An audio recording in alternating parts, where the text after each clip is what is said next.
setelah kita mempelajari tentang probability dan sistem terdistribusi, pada pertemuan 2 ini kita akan membahas tentang teknologi web service. Kita bahas terlebih dahulu apa itu web dan apa itu web service. Selama ini mungkin teman-teman pernah atau bahkan sering mendengar mengenai web service. Sebenarnya, apakah web service itu atau samakah web service dengan website? Jadi teman-teman, di sini ada teori web service tidak memiliki tampilan tetapi bekerja di dalam website atau platform lain. Web service adalah sebuah aplikasi lintas platform yang dapat diakses melalui jaringan internet dan intranet. Nah, jadi teman-teman, web service ini tidak memiliki bentuk, tetapi dia ditanam di dalam sebuah website atau aplikasi platform lain seperti iOS atau Android. Nah, sedangkan website dibuat untuk memiliki tampilan atau user interface yang sangat bagus. Contoh, bisa lihat di sebelah kanan ada website pmbsiac.id. Nah, itu adalah website. Tetapi teman-teman harus diingat, tidak semua website memiliki teknologi web service. Namun, web service dapat dimasukkan ke dalam website. Seperti itu, teman-teman. Jadi, fungsi web service ini adalah agar server server utama dapat berkomunikasi antar platform yang satu dengan platform yang lainnya. Nah, sedangkan website itu memiliki bentuk, ada layout, teks, gambar, video, suara, dan lain sebagainya. Jadi teman-teman, fungsi dari web service ini adalah untuk menunjang probability dan sistem terdistribusi yang telah kita pelajari di minggu yang lalu. Web service dapat diartikan juga sebuah metode pertukaran data tanpa memperhatikan di mana sebuah database ditanamkan, dibuat dalam bahasa pemrograman apa, dan di platform apa sebuah data itu akan diakses. Jadi teman-teman, di sini ada satu contoh.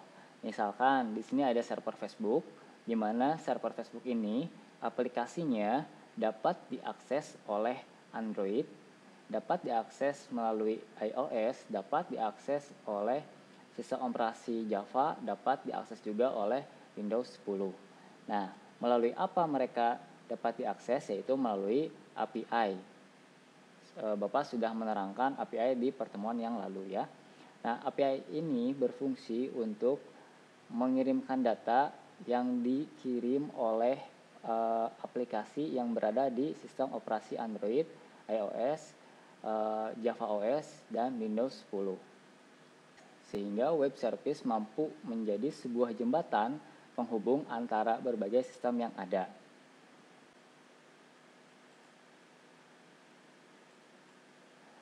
Jadi teman-teman, ketika kita membuat aplikasi Facebook untuk Android, maka kita memerlukan API-nya. Nah, sehingga aplikasi Facebook kita ketika diinstalkan di Android dapat mengakses server Facebook tanpa harus kita input kembali data-data akun Facebook ke dalam Android. Begitu juga dengan iOS, dengan aplikasi Java OS dan Windows 10. Nah, jadi platform-platform yang berbeda inilah yang dimaksud dengan interoperabilitas. Di mana setiap sistem yang berbeda, platform yang berbeda dapat berkomunikasi dengan satu server yang sama. Begitu juga dengan Twitter, teman-teman. Di sini Bapak akan memberikan contoh penerapan web service pada sistem login. Kita bisa lihat di sini ada website dengan nama Wakelet, teman-teman. Ketika kita ingin sign up atau mendaftar ke dalam website tersebut, kita dapat mendaftar dengan akun Apple, dengan akun Google, dengan akun Microsoft, atau akun Facebook. Jadi, kita tidak usah mengisi formulir. Karena secara otomatis, ketika kita login menggunakan Google, maka sistem akan mendeteksi API dari Google. Dan jika benar akun kita sudah login Gmail atau akun Google, maka sistem akan menerima. Setelah menerima, maka kita dapat login masuk ke dalam website Wakeletnya. Seperti itu teman-teman ya.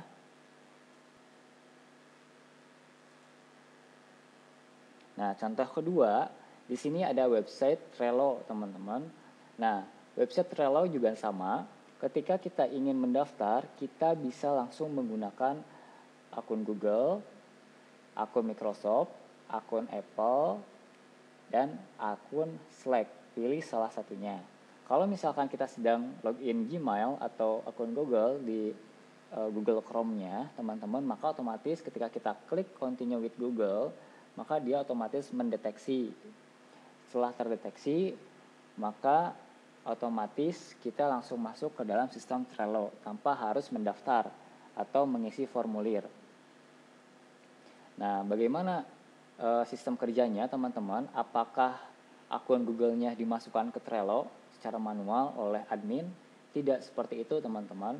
Nah, jadi karena ada API dari Google, teman-teman, sehingga komunikasi antara server Google dan Trello lancar, teman-teman. Jadi sebenarnya di Trello itu tidak memiliki akun Google, tidak memiliki database Google di dalam Trello, tetapi melalui API Google-nya, maka server Google dapat diakses oleh Trello untuk meregistrasi akun pengguna ke dalam website Trello ini, teman-teman. Nah, jadi praktis kan? Jadi biasanya kita sendiri suka malas untuk mengisi formulir untuk login atau misalkan mendaftar ke dalam suatu website. Dengan layanan web service, satu kali klik maka otomatis kita udah bisa masuk ke dalam website tersebut. Nah, di sini ada salah satu contoh implementasi web service di bagian komentar website detik.com, teman-teman. Nah, kalau misalkan kita ingin memberikan komentar pada postingan-postingan website detik.id atau detik.com, maka kita harus meregistrasi terlebih dahulu ke dalam website tersebut. Tetapi dengan adanya layanan web service, kalau kita malas untuk meregistrasi, kita dapat menggunakan akun Facebook, akun Gmail, atau akun Apple. Jadi di device kita, di handphone kita atau di komputer kita, apabila sudah terlogin ke dalam akun Google, Facebook, atau Apple, maka otomatis ketika diklik salah satunya terdeteksi dan kolom komentar dapat terbuka. Nanti suatu saat kalau ingin masuk lagi ke detik.id, cukup menggunakan akun Facebook yang sama atau akun Google yang sama. Begitu juga dengan akun Apple-nya. Nah, itulah salah satu dari contoh pemanfaatan web service untuk login memberikan komentar di detik.id. Sekarang yang jadi pertanyaannya, kenapa bisa seperti itu? Nah, karena teman-teman, FB, Twitter, Google, Apple, dan Slack menyediakan servis yang memungkinkan sistem lain menggunakan akun mereka untuk login. Nah, jadi untuk mendapatkan API-nya, untuk membuat servisnya, untuk mendapatkan servis mereka, maka kita harus mendapatkan izin, teman-teman. Oklet, Trello, dan detik.com memanfaatkan servis tersebut. Dalam kasus ini, FB, Twitter, Google, Apple, dan Slack dikatakan bertindak sebagai servernya, teman-teman, sedangkan Oklet, Trello, dan detik.com bertindak sebagai klien. Nah, jadi ini server-servernya, teman-teman, kita bisa lihat, di mana server ini berfungsi untuk melihat atau memeriksa data akun yang akan digunakan untuk Trello. Dan Trello ini sebagai kliennya, teman-teman, seperti itu. Nah, terus, tetapi Pak, apakah akun Gmail kita bisa dibuka di Trello?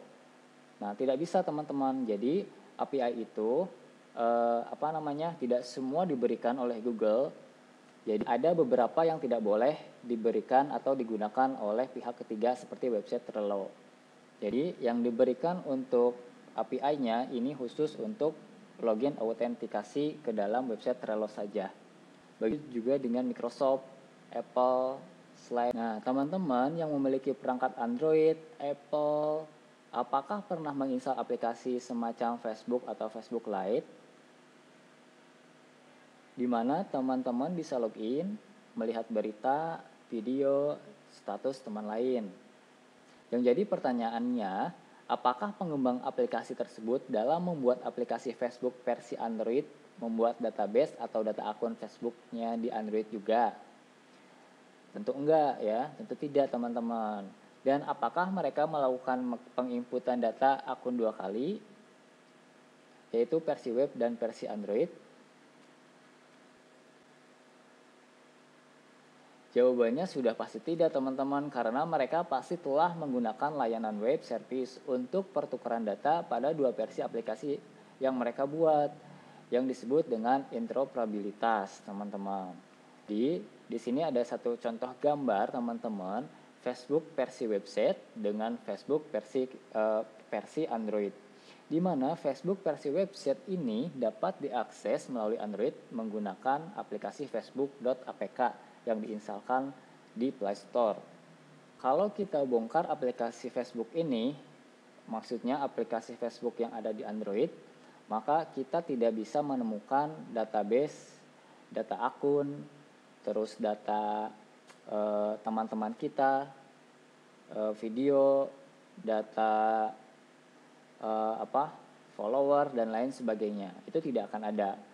Adapun itu seperti riwayat gambar, video yang kita lihat atau disebut dengan chat.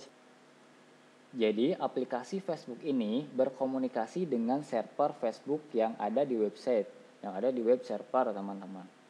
Nah, jadi seperti itu prosesnya teman-teman. Jadi semua aplikasi yang ada pada handphone kita itu menggunakan web service teman-teman, termasuk WhatsApp web, terus termasuk juga Facebook, Instagram, Gmail, terus Shopee, Tokopedia, apalagi ya, Chrome, terus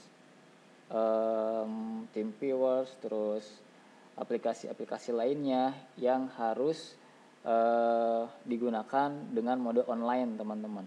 Tapi kalau misalkan seperti PLC, pemutar video, pemutar suara, itu tidak menggunakan web service teman-teman. Jadi kalau kita bongkar di sana pasti dapat kita modifikasi skripnya. Untuk lebih jelasnya, di sini ada salah satu contoh penerapan web service pada aplikasi biodata mahasiswa berbasis Android. Tampilannya masih sederhana karena ini uji coba teman-teman ya. Di sini di sebelah kiri ada satu aplikasi yaitu biodata mahasiswa yang sudah diinstalkan pada perangkat Android. Di sebelah kanan adalah tampilan aplikasi tersebut. Nah, di sini di tampilan utama pada aplikasi biodata mahasiswa terdapat data mahasiswa Mariska Ayuda, alamat BSD sektor. Yang kedua Aldi Tri, alamat Jalan Kamaraya. Nah, sebelah kanannya lagi teman-teman, di sini ada formulir insert biodata yang terdiri dari NIM, nama, alamat. Nah, sekarang Bapak bertanya, apakah kalian berpikir bahwa data Mariska dan Aldi Tri ini berada pada Android ini, pada sistem Android ini disimpan pada aplikasi biodata mahasiswa?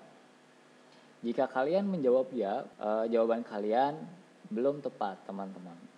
Jadi sebenarnya teman-teman, di dalam Android ini, di dalam sistem Android ini, dia tidak ada data Mariska Ayuda dan tidak ada data Aldi Tri.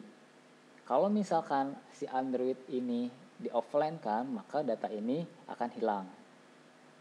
Kalau misalkan offline teman-teman, kalau misalkan datanya ada di dalam Android, maka meskipun HP-nya di offline kan, maka data ini akan tetap ada teman-teman.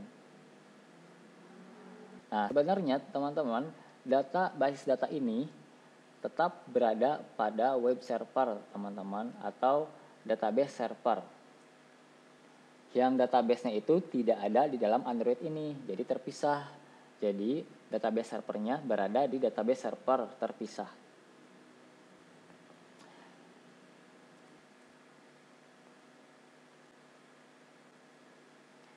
Nah, di sini ada salah satu cuplikan atau potongan skrip dari